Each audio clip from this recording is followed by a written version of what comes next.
Hello అండి. ఎప్పుడు తరచుగా నిమ్మకాయ పులిహోర, చింతపండు పులిహోర చేసుకుంటూ ఉంటాం. కానీ కాళ్ళ నొప్పులు ఉన్న వాళ్ళు చింతపండును అవాయిడ్ చేసి ఇలా మామిడికాయతో పులిహోర చేసుకోండి. చాలా టేస్టీగా ఉంటుంది.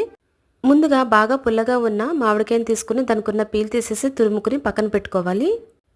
తర్వాత స్టవ్ మీద 2 స్పూన్స్ ఆయిల్ వేసుకుని హాఫ్ టీ స్పూన్ ఆవాలను చిటపటమన్నాక 2 స్పూన్స్ పల్లీలను 1 టీ స్పూన్ శనగపప్పును వేసుకొని ఒకసారి బాగా కలుపుకోవాలి.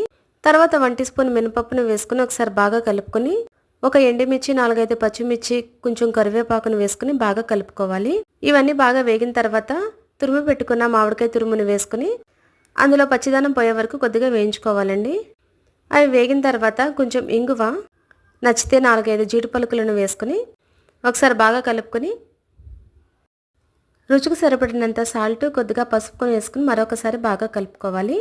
తర్వాత పొడిగా ఉడికించుకున్న అన్నాన్ని ఇందులో కొద్దిగా వేసుకుంటూ మొత్తం బాగా కలుపుకోవాలి. మీకు నచ్చితే రైస్లో కొద్దిగా పసుపు వేసుకుని ఉడికించుకుని ఆ రైస్ని కూడా ఇందులోకి వేసుకుని కలుపుకోవచ్చు.